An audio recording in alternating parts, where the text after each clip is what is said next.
F word. Lifestyle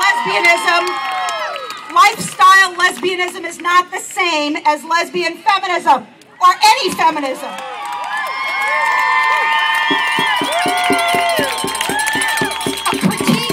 A critique of heterosexism has virtually disappeared from our mainstream agenda. When it exists, you can find it, I think, in one or two places. And you know where you find it? In the progressive trans movement. We've gone from being a social movement seeking to change who holds power in the world and how they wield it, to being a movement fighting for our right to a picket fence. Yes, the world now has Ellen and Sue Silvestri. Yes, we have Chaz and Wanda. Yes, there are Dyke political leaders like Christine Quinn and Mayor of Houston and East Parker.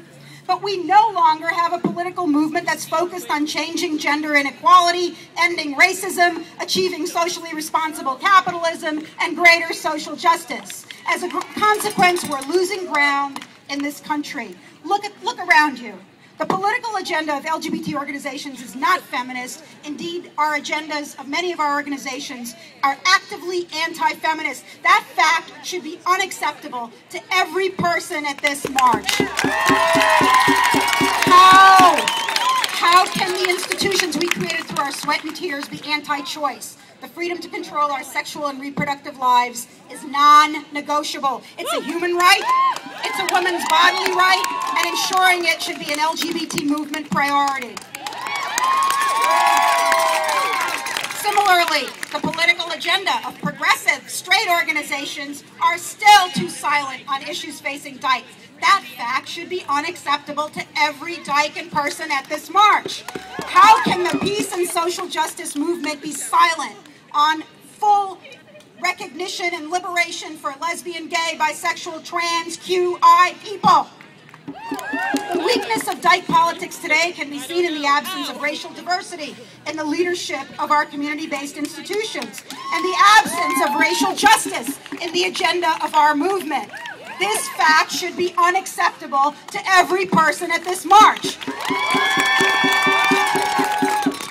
Lesbian feminists, Dykes, and our allies, and particularly Dykes of color, are why our movement has gender parity in queer organizations. We're the ones who demanded there be racial parity in the movement. Racism structures the exclusion and disparate treatment of people of color in all parts of our lives, and our movement must commit to work against systems of racial exclusion and bias. Dyke politics was always focused on economic justice, yet after all these years, men still make 25 to 30% more than any woman. $1.22 for every dollar made by a woman for the same work. The way our current economic system perpetuates and expands inequality should be unacceptable to every person at this march. Ending violence remains a central issue on our agenda. Violence against women, the violence of poverty and racism, the violence in prisons, the violence in the home.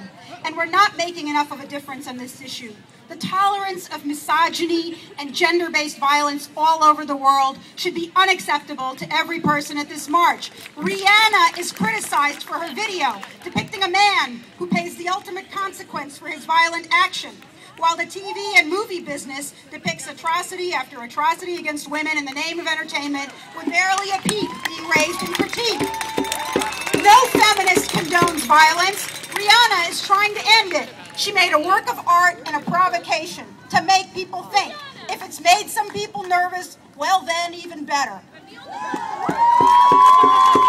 The very few, count them on one hand, national, lesbian-identified, Dyke-identified, Dyke-supportive queer organizations that exist today do amazing work. They're fantastic, but they're tiny, and they're not supported by a majority of Dykes and our allies, and that should be something that each of us commits to change in the next year. The great poet Audre Lorde wrote, "Our childhood wars have aged us, but it's the absence of change which will destroy us." That is the truth. The 4 decades of history, of herstory that we have, that I've tried to list in a biased way, has definitely aged us. It has made us a seasoned and interesting and lively and diverse and multifaceted set of communities. I think that's great. but we have got to make another wave of feminist-based change happen, both inside and outside the queer movement. The Dyke March is a symbol of resistance to conformity. So in the next year, let's do that. Let's not conform. Dykes disturb nature. We upend gender hierarchies. We stand for racial equality. We do not conform to the female script of subservience to men. Let's make dykes really loud and visible as voters. Let's emerge from silence and never stop. Let's demand the LGBT movement live up to our progressive expectations, and let's continue to make history. Thank you.